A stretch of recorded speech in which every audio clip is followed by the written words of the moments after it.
Lámpara es tu palabra para mis pasos, luz en mi sendero. Lámpara es tu palabra para mis pasos, luz en mi sendero. Luz, tu palabra es la luz.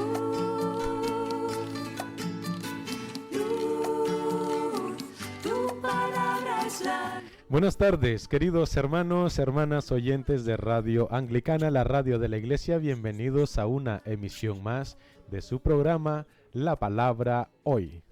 Señor, dame vida según tu promesa.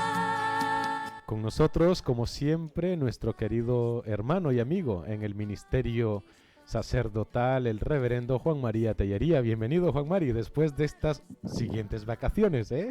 Sí, largas han sido. Pero total. Mira, estamos contentos y de verdad agradecidos de poder retomar los programas de Radio Anglicana y esperamos que todos nuestros amigos radio oyentes pues hayan podido también pues disfrutar de, en el momento que correspondía, unas buenas vacaciones. Totalmente.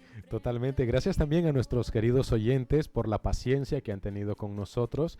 Como bien saben, tiene que ser algo de fuerza mayor que nos impida el estar en el programa, y así ha sido. Así que gracias por la paciencia, gracias también por los buenos deseos que hemos estado recibiendo, y también a los hermanos que también nos hacían llegar sus mensajes de que aún así, aunque fuese un archivo el que estuviésemos empleando en el espacio de la palabra hoy, estaban disfrutando también de volver a encontrar detalles que habían pasado desapercibidos. Muchísimas gracias, porque eso es lo que nos anima a seguir estando aquí con vosotros en este tan gustado y tan esperado programa. Sean todos pues bienvenidos. A los hermanos que nos escuchan a través de la transmisión de Radio Anglicana en las distintas plataformas, que hemos ampliado algunas de ellas, a los que nos siguen a través de las aplicaciones de audio, tanto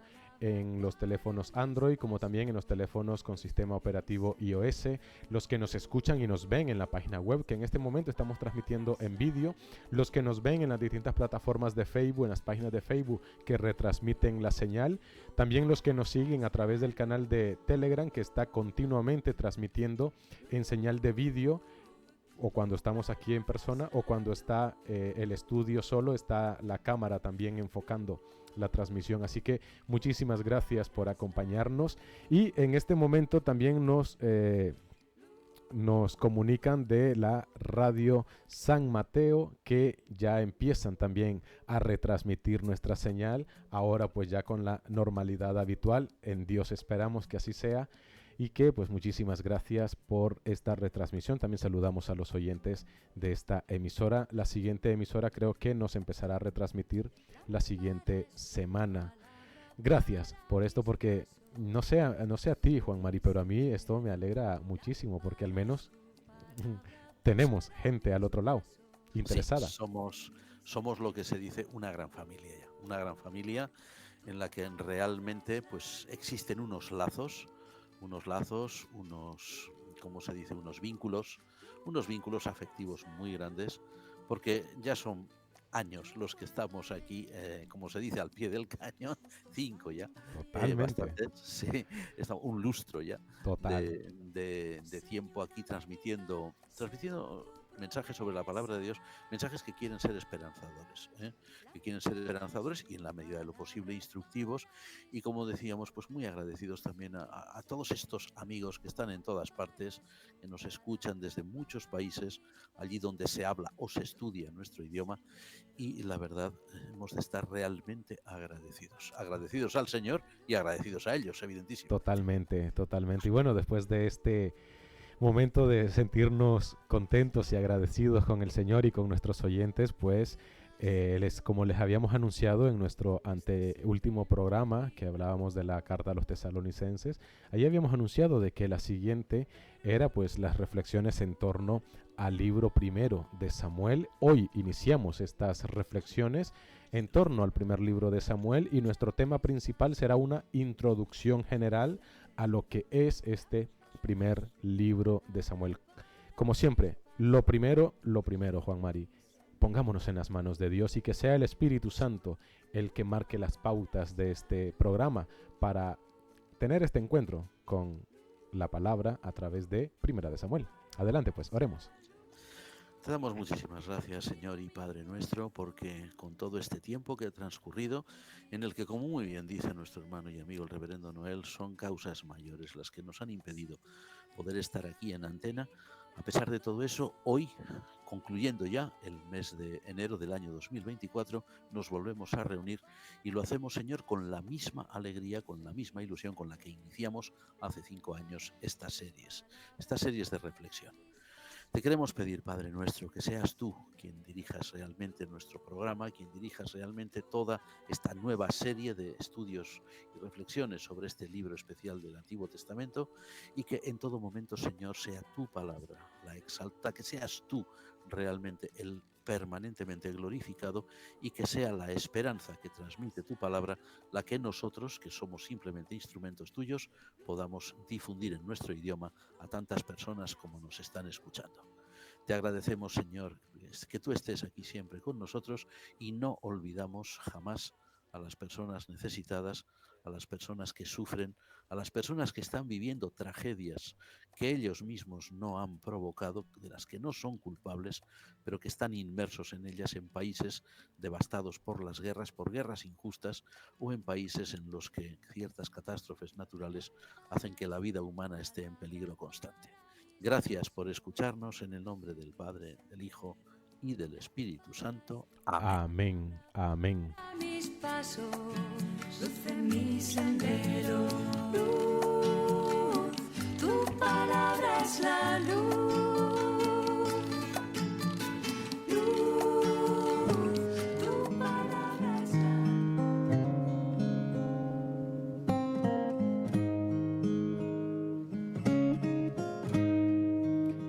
Bueno, Juan Mari, pues comenzamos en esta introducción con una pregunta que tiene que ver con el nombre de este libro.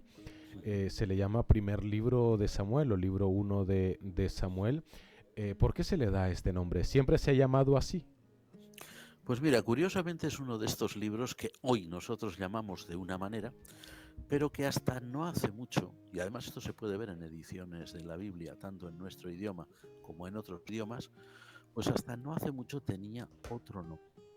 El nombre de Primero de Samuel es un nombre curioso, y es un nombre que puede llevar a engaño, porque podríamos pensar, bueno, este libro lo escribió efectivamente aquel profeta antiguo de nombre Samuel, pero curiosamente Samuel, que ocupa un cierto protagonismo en sus primeros capítulos, fallece, y además así lo consta el libro, antes de que el libro concluya, lo que significa que él, lógicamente, no pudo ser su autor.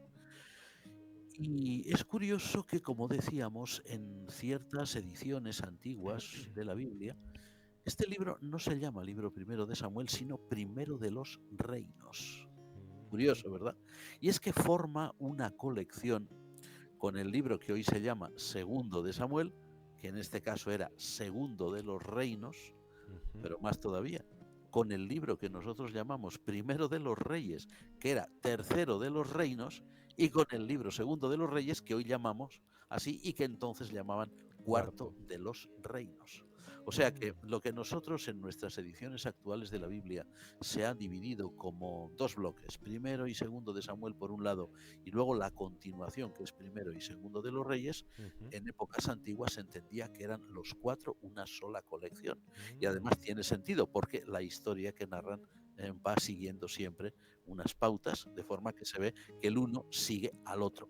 Y todo ello forma parte, según los especialistas que hoy estudian el Antiguo Testamento, todo ello forma parte de un gran bloque literario al que le dan el nombre de historiografía deuteronomística, que empieza en el libro de Josué, sigue con el libro de Jueces, y luego venían estos 4 libros de los reinos, y que evidentemente cuando los leemos vemos que efectivamente hay una línea continua.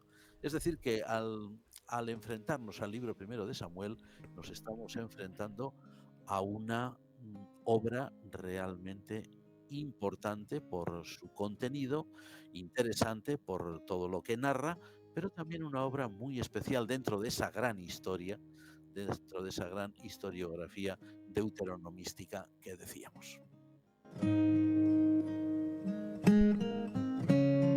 Si el profeta Samuel muere en el primer libro, obviamente no pudo escribir el segundo. Entonces, Juan Mari, ¿qué sabemos sobre su autor? Bueno, vamos a ver, en realidad es difícil, es muy difícil en muchos libros de la Biblia, especialmente del Antiguo Testamento, es a veces tarea prácticamente imposible, o sea, hay una tarea pues que no tiene solución, el intentar dilucidar o el intentar saber quién es o quién fue el autor o quiénes fueron los autores de este libro, ¿no?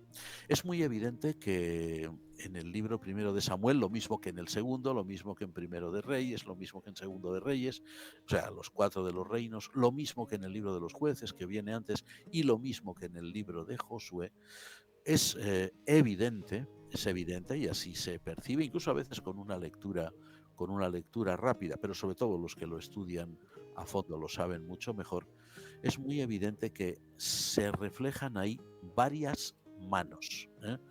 Para nosotros, manos anónimas, naturalmente, no sabemos quiénes eran, no sabemos cómo se llamaban, ¿no? Pero sí podemos tener la certeza, vamos a decir así, de que eran levitas. Eran levitas, con una enorme probabilidad, un gran porcentaje de probabilidad. Ahora, también se puede incluir entre ellos, pues, a escribas cortesanos, ¿no? Cronistas de palacio, del palacio de Saúl, del palacio de David, luego más adelante, ¿no? Del palacio de Salomón y de todos los reyes de Judá que vinieron después y que sin duda alguna tuvieron mucho que ver en la redacción, no ya del primero de Samuel, sino de toda la colección, ¿no? A ver, se trata, vamos a decirlo así, el primer libro de Samuel y por supuesto el segundo, que es su continuidad, e incluso los primeros capítulos de Reyes, se trata de una exaltación total de la figura del rey David, ¿no? Que es el gran protagonista finalmente de esta historia.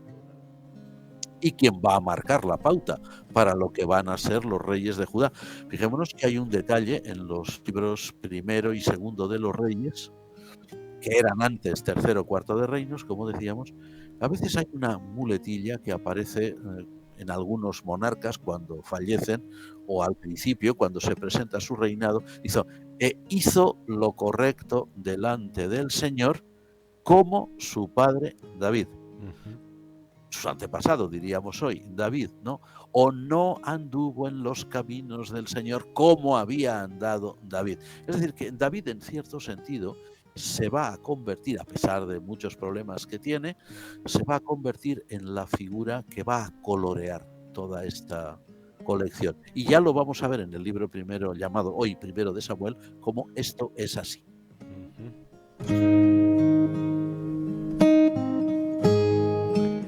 El idioma, en el idioma que se escribe, ¿cuál sería? Bueno, como la inmensa mayoría, ¿no? La inmensa mayoría del Antiguo Testamento protocanónico, pues se escribe naturalmente en hebreo. Pero atención, aquí tenemos que decir un pequeño detalle, ¿no? A ver, el hebreo del libro primero de Samuel plantea a los especialistas un problema muy grande, y es que es el libro que peor ha conservado el texto hebreo. Así como los demás libros está muy bien conservado, en el libro primero de Samuel, por alguna razón, pues a veces hay lagunas en el texto. Es decir, es evidente que falta texto, se ha perdido, se ha corrompido quizás, y los escribas que lo fueron copiando siglos y siglos no entendieron bien lo que faltaba ahí, se ha quedado a veces alterado, ¿no? Afortunadamente, esto sí, lo decimos para tranquilidad de todos nuestros amigos, evidentemente, ¿no? Aunque el texto hebreo no se haya conservado bien, sí que se ha conservado bien la traducción griega, que llamamos la Septuaginta. Entonces, en las ediciones críticas que se hacen hoy de la Biblia, cuando vemos las notas que aparecen a pie de página en el libro primero de Samuel, pues nos vamos a encontrar con que muchas veces pone una notita que llaman la atención al pie de página o al final, depende de de dónde las coloquen, dónde las ubiquen, y se lee texto hebreo difícil, traducido según la Septuaginta. Es decir, que esos autores o esos editores modernos, como el texto hebreo no se entiende bien, a ver qué decía la versión griega. E incluso algo muy importante, ya también hay ediciones desde hace ya muchos años que están introduciendo las lecturas que se han encontrado en los manuscritos del Mar Muerto, de Qumran. E incluso me he encontrado por ahí con alguna lectura que dice texto restaurado de primero de Samuel conforme a la lectura de Qumran, o sea, de un manuscrito de Qumran que conservaba el libro primero de Samuel. Sí. Es decir, que a pesar de que el texto hebreo oficial, por decir así, el masorético, no está bien conservado, sí que se ha conservado bien el libro en su conjunto, pero había que decirlo en relación con el texto hebreo. Bueno, y esto que nos comentas ahora, Juan Mari, no ha creado en ciertos sectores algún problema con la autoridad del libro. No, realmente no, porque es muy evidente que la autoridad del libro, como decíamos, es una autoridad para nosotros, es una autoridad pues canónica, puesto que es un libro que aparece en la Biblia judía, la Septuaginta lo conserva, evidentemente, nadie ha puesto jamás en duda la autoridad canónica del libro. Lo que ocurre es que se ha reconocido que el texto hebreo, digamos, oficial, el texto masorético, estaba mal conservado y gracias a Dios que se conservaba la traducción de la Septuaginta y se han descubierto, ¿no? Desde el año 1948 hasta aquí, pues en las grutas de Khirbet Qumran se han descubierto pues manuscritos que lo contienen y por lo tanto se puede contrastar. El hecho de que lo conservaran, tanto la traducción griega como estos manuscritos, pues indica o es un índice de que para los judíos de la época de nuestro Señor y poco antes, pues ya era un libro canónico. Bueno, canónico todavía no estaba decidido que lo fuera, pero sí que era un libro que era reconocido como autoridad, que formaba parte de la Sagrada Escritura, y eso es importante. Y tal a como lo leemos hoy, en este siglo, ¿cuándo vio la luz, Juan Mari? Vamos a ver, las tradiciones que hablan del profeta Samuel, ¿no?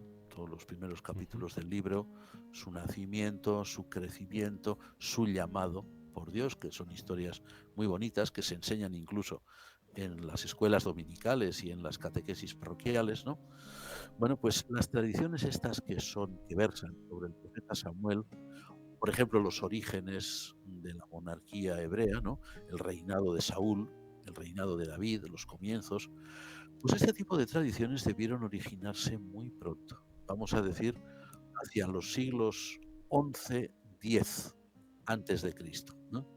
Ahora, el poner por escrito esas tradiciones, el redactarlas, por lo menos la redacción primera, porque pudo haber alguna otra, ¿no? Una definitiva, pues eso debió realizarse sin duda alguna en los 2 siglos previos a la cautividad de Babilonia, es decir, entre el siglo VIII y el 6, más o menos antes de Cristo. Los siglos 8 y 7, por ahí es cuando se debió redactar por primera vez y, como habíamos dicho, formando un bloque con los libros segundo de Samuel, primero y segundo de Reyes y los de Josué y Jueces, ¿no? O sea, la gran unidad literaria que, como decíamos, es la literatura deuteronomística.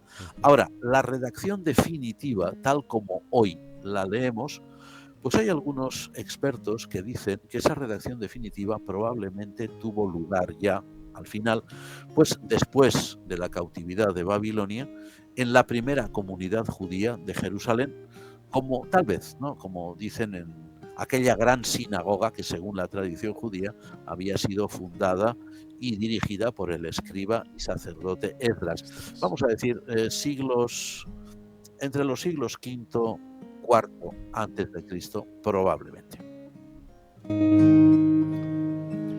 Al principio comentabas, Juan Mari, de que, y yo recuerdo verlos en estas Biblias gigantes que ofrecían para ir pagando pues de 10 euros en 10 euros y tal. Sí, sí, sí. Incluso nosotros tenemos una copia de estas Biblias gigantes en nuestro templo, que la tenemos ahí en el altar mayor. Muy Y bien. ahí efectivamente dice primero, segundo, tercero y cuarto libro de Reyes. Ah, ¿cuándo y por qué se dividió en los primeros 2 para Samuel y los otros 2 para los reinos? Pues la verdad es que realmente este tipo de divisiones de la Biblia son muy posteriores, muy posteriores. De hecho, tenemos que tener en cuenta que cuando se componen todas estas tradiciones, bueno, no se componen, se recopilan y luego se redactan, se les da la redacción definitiva, pues es muy evidente que a los judíos pues lo que les interesaba era conservar, ¿no? Y ellos conservaban grandes bloques. Ya se atribuye a la gran sinagoga de Esdras, pero eso es una atribución que es un poquito pues así, ¿no? Como dicen, tomada por los pelos, ¿no? Porque no hay una documentación real que lo pueda certificar. Pues ya las primeras divisiones y estructuraciones de todo aquel material, ¿no? Lo cierto es que cuando la Iglesia cristiana recibe, ¿no?, de los judíos, de la sinagoga, recibe el Antiguo Testamento, pues ya más o menos estaba distribuido como lo distribuimos hoy, ¿no? Lo que ocurre es que los nombres han ido cambiando a lo mejor con el paso de los siglos, ¿no? A ver, por ejemplo, es muy evidente que los nombres de los libros de la ley, tal como nosotros los llamamos hoy, no es como los llaman los judíos. Los judíos les dan una serie de nombres, nosotros les damos otros, tomados de la traducción griega, ¿no? Y con esto del cambio por ejemplo, del nombre de primero de Samuel, o sea, de primero de los reinos a primero de Samuel, pues eso ha sido un proceso largo que se ha ido pues cristalizando, pues yo no sé si era por pura comodidad o ya por pura inercia, ¿no? Porque como decimos, yo he visto Biblias en los que pone primero, segundo, tercero, cuarto de los reinos, ¿no? No Biblias antiguas, Biblias ediciones modernas, bueno, modernas de hace ya años, en castellano. Ujú. O sea, eso ya han sido pues arreglos más que nada de los editores. Ahí no hay razones tampoco de otro tipo, ¿no? Que Vale. pudiéramos sospechar, a ver quién intervino aquí Eso, cambiando los nombres, ¿no? sociedades bíblicas. Vale, Eso ya es una cuestión de los editores, ok. evidentemente. Lo mismo, mira, por ejemplo, no era la pregunta, pero también nos sirve, ¿no?, para indicar esto. La división de capítulos y de versículos. La división de capítulos es antigua. Es antigua. Pero la división de versículos, tal como nosotros los recogemos hoy en nuestras Biblias, es muy reciente. Es de finales de la Edad Media. Ujú. De finales de la Edad Media y comienzos de la Edad Moderna. Es muy curioso que, por ejemplo, cuando se leen obras de los reformadores, por ejemplo, pues se dice, pues menciona, por ejemplo, Lutero, pues vamos a decir, palabras tomadas del Salmo 3, por ejemplo, pero no indica versículo. Ujú. Ujú. Simplemente el Salmo 3, porque todavía en su momento no en todas las Biblias existía la división en versículos. Las divisiones en versículos es algo más moderno, de finales de la Edad Media y principios de lo que llamamos la Edad Moderna propiamente dicha, imitando las ediciones de los textos clásicos grecolatinos, que sí que se habían estructurado en capítulos y en lo que llamaríamos hoy versículos. Entonces alguien pensó, pues con las escrituras hay que hacer lo mismo. Ujú. No, y desde luego que es muy práctico, Total. porque por ejemplo recordamos haber leído algo de Santo Tomás de Aquino, el gran teólogo y filósofo medieval, que cuando cita la Biblia, cita por capítulos. Y dice, como dice la escritura en el libro tal, y en el capítulo tal, pero dice, bueno, ¿y qué versículo es? Y claro, A leer tienes todo que el mirar en capítulo. tu Biblia, ir leyendo y decir, anda, pero si es el 15. Bueno, mira, pero Ujú. Santo Tomás no hubiera podido decir capítulo 7, versículo 15, porque no existía. Ujú. Él tenía que decir palabras en el capítulo 7, y es verdad. Lo que Claro. ocurre es que el capítulo 7 puede ser enorme para nosotros y hay que ir leyéndolo todo hasta encontrar y decir, aquí estaba. O como marquen el Salmo 119, ahí tienes para rato. Y ahí está, evidentemente. Ahí está. Bueno, ¿cuál sería la figura más destacada que encontramos en este escrito del primer libro de Samuel, Juan Mari? Bueno, pues hay varias, evidentemente. La primera de todas, pues es lógicamente el propio Samuel, el propio profeta Samuel, ¿no? Y que es además no solamente profeta, que esto a veces no lo tenemos en cuenta, es que es también el último juez de Israel. Con Samuel concluye el periodo histórico que llamamos el periodo de los jueces, ¿no? Es una figura destacada también, aunque no aparece mucho, su madre, Ana, que es un modelo de piedad, un modelo de auténtica devoción, de auténtica consagración al Dios de Israel. Aparece muy poquito, pero lo poco que aparece es capital, ¿no? Bueno, luego también una figura importante, que tiene su importancia en el relato, es el tristemente recordado sumo sacerdote Elí, que aparece como a nuestros ojos, ¿no? Cuando leemos la historia de Samuel, como un hombre más bien débil, un hombre sin carácter, no sin autoridad, pero que sin duda era, pues, hombre, era el sumo sacerdote de Israel, era alguien importante, ¿no? Aparece el rey Saúl, que es una figura también muy destacada, que ocupa una muy buena parte del libro de Samuel, perdón, del primer libro de Samuel, ocupa una muy buena parte, pero no solamente él, sino también con dos de sus hijos, Jonatán o Jonatán, como quieren decir algunos, ¿no? Y también su hija Mical, o que también en otras versiones de la Biblia dicen Micol, por haber sido esposa de David. Y por supuesto, como ya habíamos anticipado antes, la gran figura de David, que todavía no es rey de Israel, todavía en estos relatos del libro primero de Samuel no es rey de Israel, pero que lo será. De hecho, dicen muchos autores que es la gran figura que coloreará todo el escrito, ¿no? E incluso, bueno, poniéndose por encima del rey Saúl, etcétera, ¿no? Ahora, eso sí, tenemos que tener algo muy, muy presente. Y es que, como en todos los libros de la Sagrada Escritura, como en todo el conjunto de la Biblia, la gran figura, sin duda, el gran protagonista, es Dios, el Dios de Israel, que a veces se presenta, por decirlo así, en escena, de forma clara y abierta, pero a veces no. A veces parece estar, como decimos muchas veces, entre candilejas o entre bastidores, moviendo los hilos sin que se le vea. Hay otros pasajes del libro primero de Samuel y de toda esta gran literatura deuteronomística en la que la presencia y la acción de Dios son muy directas. Aprovechamos para agradecer a los hermanos que nos envían saludos desde Estados Unidos, de México, Colombia, de aquí del territorio nacional, de Portugal y de Honduras. Muchísimas gracias a nuestros queridos hermanos que están otra vez contentos aquí con nosotros en línea y nosotros también con ellos que nos hacen saber que están ahí al otro lado escuchándonos. Muchísimas gracias. Continuando, Juan Mari, con nuestro tema. Ahora refiriéndonos al valor que podríamos darle o atribuirle a este primer libro de Samuel, ¿qué valor le daríamos? ¿Tiene acaso un valor histórico? ¿Podríamos decir que nos aporta datos históricos exactos este libro?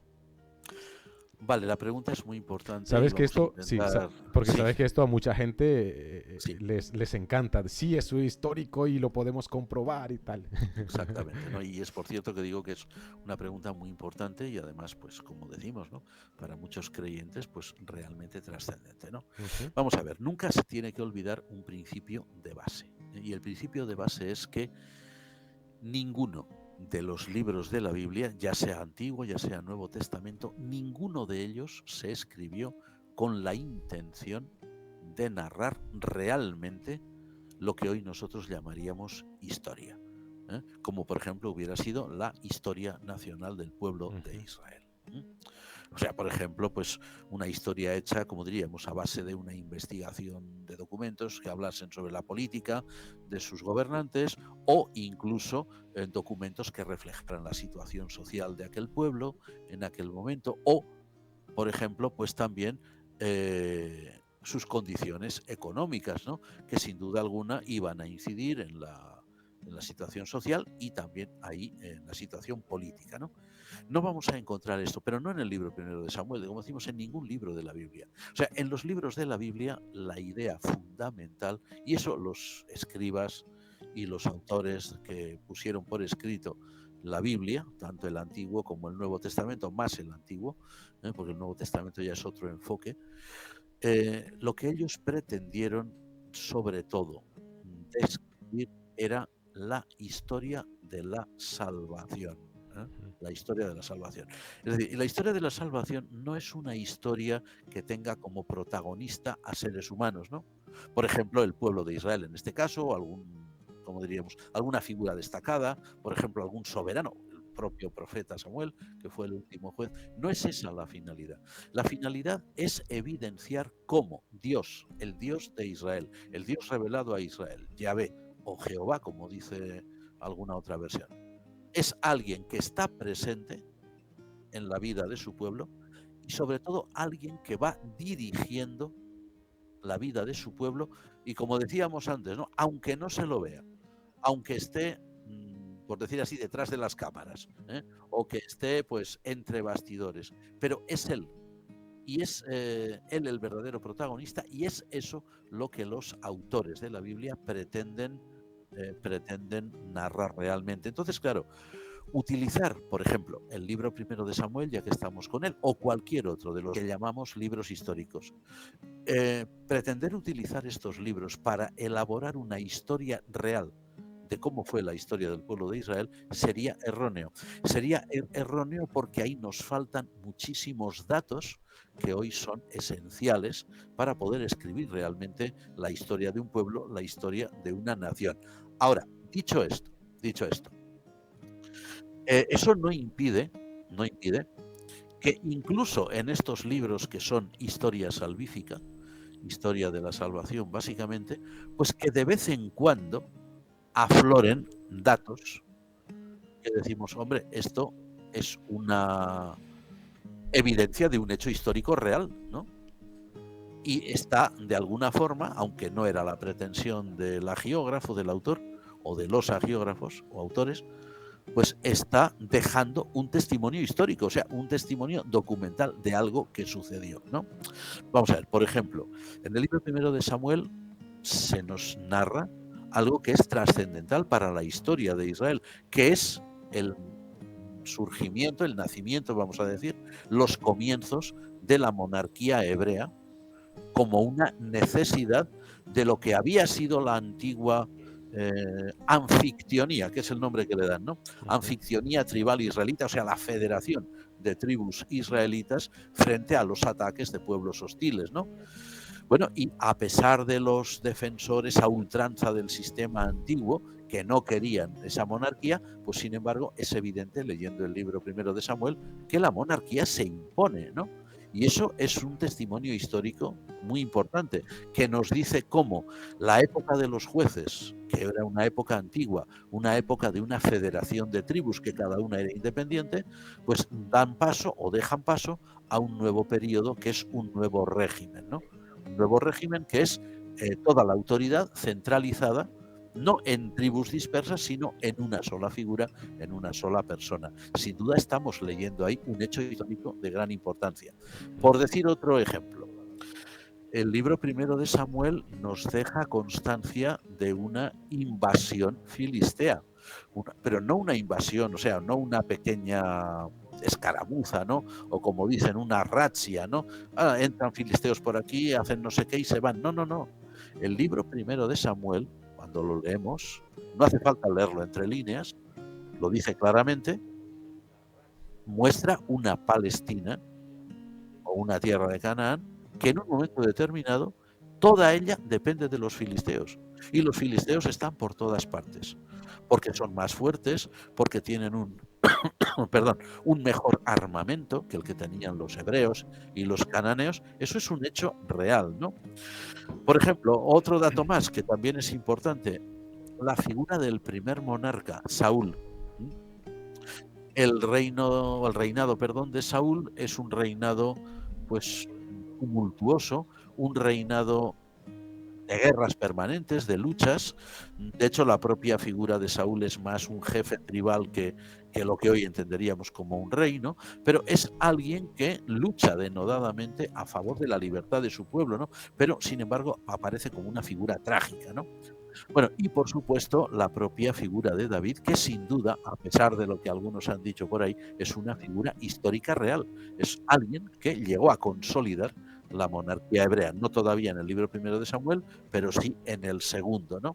A ver, no podemos, esto sí, no podemos descartar que evidentemente los autores de este tipo de relatos, pues lógicamente humanos que son, pues también van a idealizar a las figuras de las que ellos son partidarios, ¿no? En detrimento de otras, ¿no? Ahora, eso no quiere decir que estas figuras sean puras invenciones. O sea, sin duda fueron personajes reales y sin duda este libro y otros, pues aunque no sea una crónica histórica completa, deja traslucir pues una serie de hechos que fueron históricos realmente. Eso es muy importante, Juan Mari, de ver que el objetivo principal del escritor sagrado, del hagiógrafo, era mostrarnos la historia de la salvación, no dejarnos evidencia histórica, literalista, que luego hay indicios, pero eso es ya más secundario. Lo importante era manifestar lo que Dios ha hecho o lo que Dios hace por y con su pueblo, ¿no? Así es. Fíjate, incluso diremos algo más todavía. A ver, personalmente, esto es una opinión muy personal, pues que vale pues lo que pueda valer una opinión, nada más, ¿no? Pero, a ver, nos parece a nosotros un poco absurdo, con todos nuestros respetos por quienes piensen distinto, naturalmente, nos parecen absurdas las dos posturas extremas que por desgracia existen. La primera, que es la de quienes aras de una crítica. La crítica bíblica es muy buena, nos ha ayudado mucho, pero en aras de una crítica devastadora, es decir, todo lo que se dice en los libros es mentira, todos son invenciones, las figuras esas no existieron nunca, esos hechos no sucedieron jamás, o sea, nunca hubo invasiones de filisteos, no hubo ni filisteos, o Samuel no existió nunca, ni Saúl ni David, son figuras literarias que alguien se inventó. Bueno, eso es una postura, vamos a decirlo claro, con todos nuestros respetos, una postura absurda. Porque negar obstinadamente que hayan existido personajes que han destacado en la historia de un pueblo cualquiera no tiene ningún sentido. Totalmente. Es como si alguien dijera ahora, pues haciendo una crítica devastadora de la historia, pues mira, de nuestro propio país, pues que alguien dijera no, los reyes católicos no existieron nunca, son figuras míticas, o Felipe II no existió nunca, o mirando a nuestros países hermanos del continente más allá del Atlántico, no, Simón Bolívar no existió nunca, o yo qué sé, o San Martín, no, Cristóbal eso no, Colón, o Cristóbal ni Colón. Cristóbal Colón, ni existió nunca, yo qué sé, el cura Hidalgo de México, no, eso son figuras inventadas, ¿no? O el presidente o el emperador de México, ¿cómo se llama? Agustín I de Iturbide, no, eso es una figura inventada. O el emperador Pedro del Brasil, no existió, eso fue la imaginación de alguien. O yo qué sé, o mirando o cualquier otro pueblo, ¿no? El rey de Francia, Luis XIV, un mito, no, eso no ha existido nunca. O mira, o ya por decirlo ya de una forma más grotesca todavía, la reina Elizabeth II de Inglaterra no ha existido nunca, es un mito. Total. Eso es absurdo, ¿no? Pero claro, también es absurda la otra postura extrema. La postura extrema de quienes dicen, si está escrito ahí, fue un dato histórico, real. Es un dato histórico seguro. Cuidado, datos históricos, para que un dato sea realmente histórico, tiene que estar confirmado por documentación y evidencias. No todo lo que se narra en el Antiguo Testamento presenta documentación que lo pueda garantizar, ni tampoco evidencias. No todo. Pero no, eso no nos obliga a poner en duda la existencia de Samuel, de Saúl, de David, y quien dice Saúl, David o Samuel, pues Salomón, Abraham, Moisés, como han llegado a decir muchos. ¿No? Hace no mucho, pues leíamos en una obra muy interesante, por cierto, muy bien escrita, de la que se puede aprender mucho, una introducción al Antiguo Testamento, pues alguien decía que la figura del rey David era pues como la figura del rey Arturo de Inglaterra, es decir, una figura mítica. Pues no, No hay evidencias, evidentemente, valga la redundancia, de la existencia de David. O sea, no se puede inventar una figura como David, y no se puede inventar el hecho de que durante siglos los monarcas de Judá se hagan llamar de la dinastía, de la casa, como decían ellos, de David. Ujú. Eso no es fácil de creer que sea una figura inventada, ¿no? O no es un invento decir, no, no, es que del régimen de los jueces de pronto se saltó a la monarquía. Pero eso cómo fue. Ah, pues no, nada, pues así fue, pero no sabemos cómo. No, hay una figura importante que es Samuel, que es el último juez y que es al mismo tiempo, según la historia narrada en Primero de Samuel, quien va a ungir al rey Saúl. Y lo va a ungir como rey. Y luego también va a ungir a David. A ver, cuidado, eso no es una tontería, eso no es un invento, no es un invento. Hay una realidad. Hay una realidad. Ahora, tampoco podemos caer, como decimos, en el otro extremo de un literalismo feroz, ¿no? Como el de los que dicen, ah, no, no, pues ya vamos a anticipar algo, que veremos pues en algún programa más adelante, si Dios quiere. Pues si leemos en el libro primero de Samuel que Dios ordenó masacrar a los amalecitas, si ahí lo dice, es que así fue. Lo O sea, pronunció el Señor.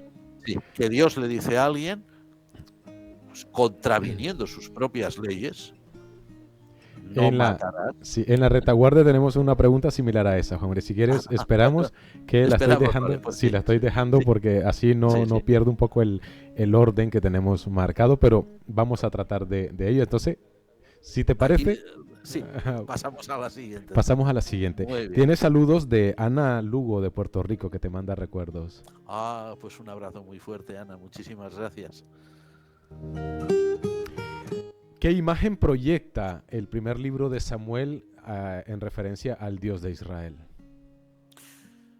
Muy buena pregunta también. En el libro primero de Samuel, lo mismo que en todo el resto de la Biblia, bueno, y en el Antiguo Testamento particularmente, que es donde estamos, en el libro primero de Samuel nos encontramos, vamos a ver, pinceladas, vamos a decir así, o retazos sublimes sobre Dios. Tanto que en cierto sentido anticipan ya las enseñanzas del Nuevo Testamento, sin duda alguna. Ese Dios que es misericordioso, ese Dios que es compasivo, ese Dios que se entristece.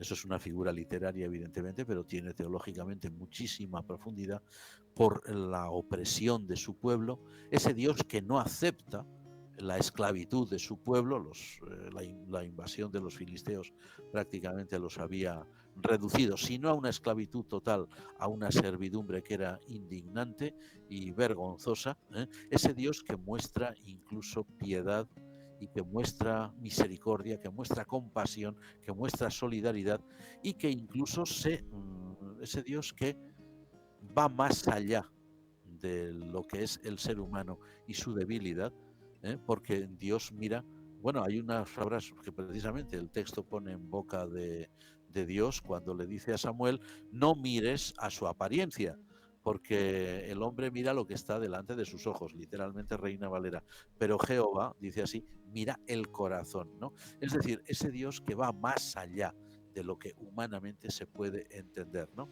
Pero también hay que reconocer que en el libro primero de Samuel, y es evidente que son tradiciones diferentes, ¿no?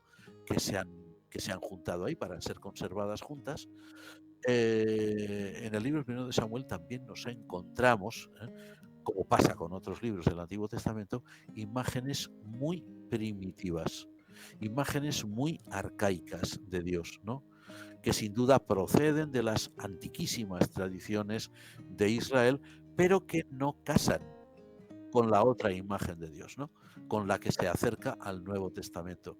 A ver, este tipo de contraposición de imágenes divinas, que como decimos es normal, refleja probablemente, aparte de épocas muy turbulentas en las que la concepción de Dios era arcaica, como decimos, o primitiva, refleja también que el pueblo de Israel en su pensamiento religioso iba más allá de lo que habían sido sus tradiciones y al mismo tiempo que las conservaba, también iba desarrollando reflexiones nuevas. A ver, aquí nosotros ¿qué vemos? Aquí nosotros ¿qué podemos ver? Pues evidentemente vemos pues algo que es completamente normal. Por un lado, la propia mente humana, que en Israel y en todos los pueblos, tiende a proyectar su propia realidad sobre su imagen de Dios. Es decir, somos un pueblo que combate, luego nuestro Dios combate. O somos un pueblo que sufre, pues nuestro Dios sufre. Somos un pueblo que va a ejecutar una venganza monstruosa contra los que nos hicieron daño, luego nuestro Dios también ejecuta la venganza. ¿Eso es muy humano? No se puede decir que malos eran, ¿no? Eran humanos simplemente. Pero por otro lado vemos también lo que entendemos que es la inspiración de Dios sobre aquellos escritores, aquellos agiógrafos para nosotros anónimos, que también eran capaces de comprender a su Dios de otra manera, de una manera mucho más elevada, de una manera mucho más sublime. Es decir, para quien desee verlo, ¿no?, la inspiración de Dios, el Espíritu de Dios estaba activo en Israel y estaba lanzando pequeños destellos de luz en medio de, a ver, hablando claro, un pueblo semibárbaro, un pueblo que tenía, hombre, pobres, a ver, un pueblo que vivía pues simplemente para sobrevivir, atacados por un montón de enemigos muy poderosos, más que ellos, siempre al borde, como diríamos hoy, de la extinción, pues tenían que desarrollar una filosofía de vida de combate y de agresividad total, ¿no? No los vamos a condenar por eso. Pero se nota como dentro de esa barbarie, que incluso afecta a la propia imagen divina, el Espíritu de Dios va lanzando pequeños destellos, y hay autores que al poner por escrito esas tradiciones, al recopilarlas, son sensibles a esa influencia del Espíritu, el Espíritu con mayúscula, el Espíritu de Dios, y dan de Dios pinceladas distintas, que no son las otras, que son un Dios compasivo, un Dios misericordioso, que es finalmente el Dios revelado en Cristo, que nosotros vamos a encontrar mucho después ya en el Nuevo.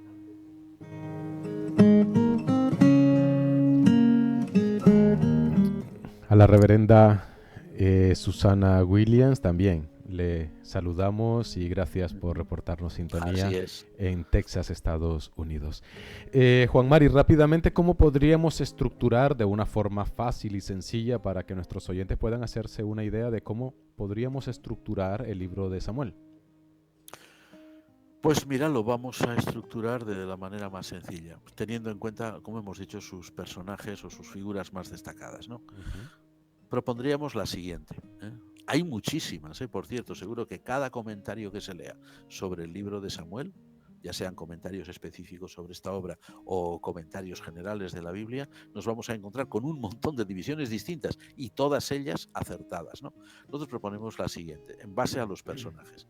Primero diríamos Samuel, o sea, el ciclo de Samuel, ¿no? La historia de Samuel, que iría pues capítulo primero hasta el capítulo 7, por ahí, Samuel. En segundo lugar sería Samuel con Saúl, Samuel y Saúl, que iría del capítulo 8 al capítulo 15, o sea, Samuel 1.7, o sea, 1.7 Samuel, 8 al 15 Samuel y con Saúl, Samuel con Saúl. Una tercera parte, Samuel con David, porque ya entra David. O sea, no, perdón, Samuel con David, no, hemos dicho mal. Saúl. Saúl con David, Saúl y David, entra en juego David. Capítulos 16 al 26. La última parte, la más desastrosa de todas, la más desastrosa por lo que narra, ¿no?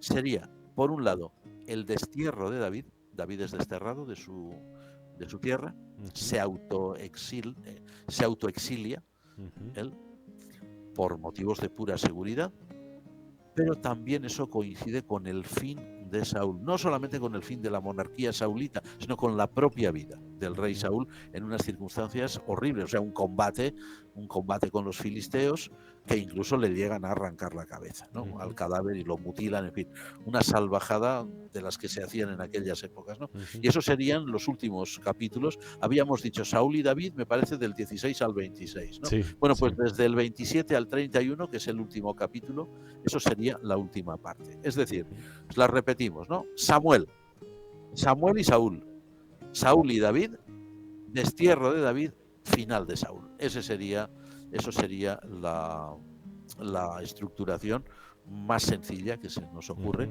y la que vamos a intentar seguir en los programas, si Dios quiere, en los programas subsiguientes.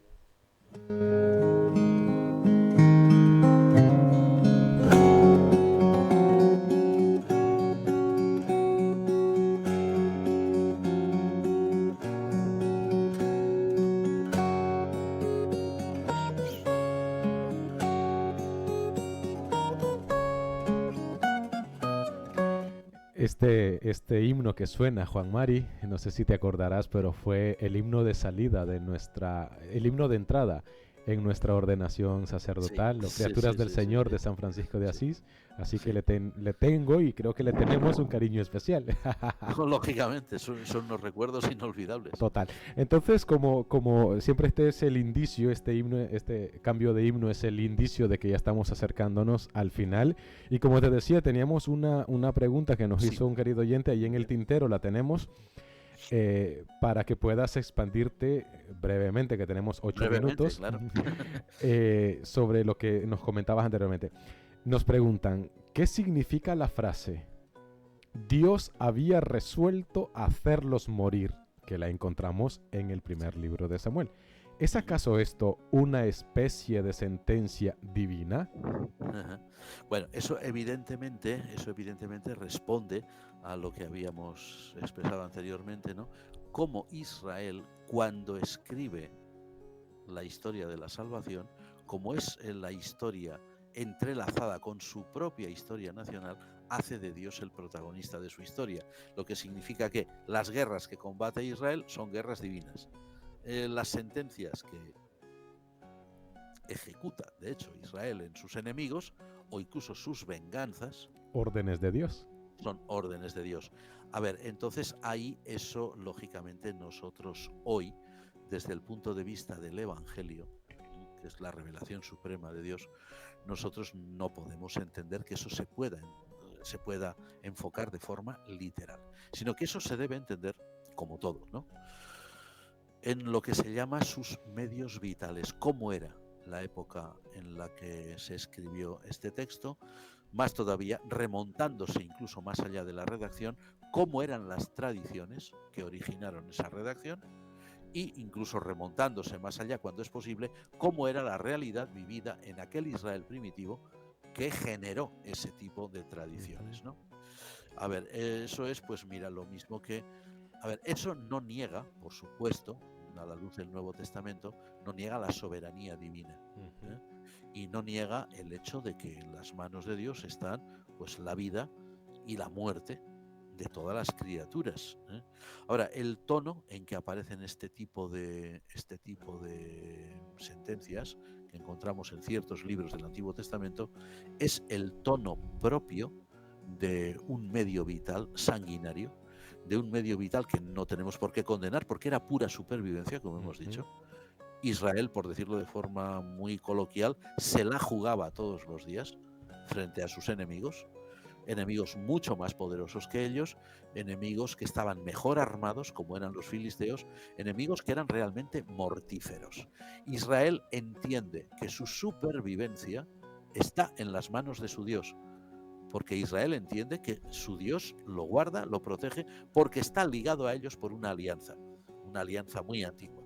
Entonces, claro, para Israel de aquella época, era muy fácil deducir: si todos estos han muerto, es porque Dios los ha matado, ¿no? O porque Dios ha decidido que desaparezcan, ¿no? Sí. Entonces, claro, el problema es que la visión primitiva de Israel, la visión que tiene sobre sí mismo, sobre Dios y sobre los demás pueblos, está muy lejos de ese Dios que ya encontramos en los profetas, que es un Dios universal, Ujú. que es un Dios que quiere la salvación del género humano, que no es solamente Israel, sino que Israel va a ser un instrumento. O sea, que Dios no odiará a los egipcios, no odiará a los asirios, no odiará a los babilonios, no decretará la muerte de nadie por venganza, ¿no? Y eso ya pues es un paso más en la evolución de la religión de Israel, que es en realidad pues el progreso que impone la inspiración del Espíritu Santo, que va trabajando poco a poco en mentes primitivas. A ver, cuando un creyente hoy, un creyente cristiano, lee el libro primero de Samuel y cualquier otro del Antiguo Testamento, nosotros siempre lo hemos dicho y lo diremos, se necesita madurez, ¿eh? Pero madurez no de edad, ¿eh? No decir, tienes que tener más de 50 años para leer, no, eso no. Pero bueno, y a veces cuidado que hay gente que tiene 60 y aún no ha madurado, que de todo hay, ¿no? Pero bueno, pero nos encontramos con que se necesita una madurez espiritual en la cual tiene mucho, pero mucho que ver también la instrucción que se haga en las parroquias, en la iglesia, la instrucción catequética, que es fundamental, que es algo tan sencillo de decir, no de hacer, como enseñarle al pueblo de Dios, enseñarle a la iglesia a leer la Biblia y a leerla en su contexto. La verdad que esto es muy importante, Juan Mari, la importancia de la formación del pueblo. El propio Dios lo dijo a través de los profetas: mi pueblo perece por falta de conocimiento, mi pueblo muere por falta de conocimiento. Yo creo que es muy necesario hoy en día en el mundo cristiano de que nuestros fieles, los creyentes, conozcan estas verdades de fe, tengan un acercamiento a la Escritura, pero un acercamiento en condiciones, con una formación de calidad, no simplemente pues siguiendo a un iluminado. Sí, así que pues muchísimas gracias, queridos oyentes, llegamos al final de nuestro espacio. Gracias por los mensajes, por los saludos. Mari Carmen, también saludos para ella, que nos hace llegar a través del Facebook, al igual que Emily Herrera creo que desde Colombia, Emily, que nos envía también saludos a ti y a mí, Juan Mari. Bueno, mira, muchísimas somos gracias. Afortunados. Muchísimas gracias, evidentemente. Muchísimas gracias pues a nuestros oyentes, gracias a los que nos han seguido, los que nos han visto en la transmisión de vídeo, como dijimos, en Facebook, en la página de kit.com, también en nuestro canal de Telegram. Ahí pueden ver continuamente en vídeo la transmisión de Radio Anglicana, 24 horas también. Gracias a los que nos reportaron sintonía a través del WhatsApp y de las redes sociales. Que el Señor les bendiga. Recordarles que dentro de 8 días continuaremos con estas reflexiones en torno a este primer libro de Samuel. Y también gracias, Juan Mari, por tu disponibilidad y por estar aquí con nosotros y con nuestros oyentes. Gracias por el privilegio. También agradecemos a los oyentes. Gracias a todos. Ahí está.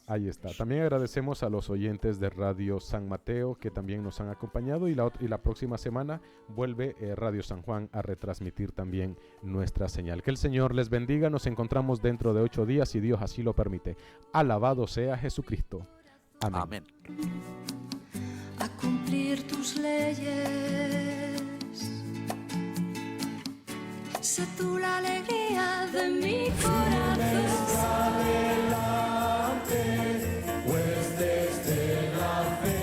Usted está en sintonía de Radio Anglicana, transmitiendo vía internet en www.radioanglicana.es. También puede escucharnos en su dispositivo móvil, descargando nuestra aplicación para Android e iOS.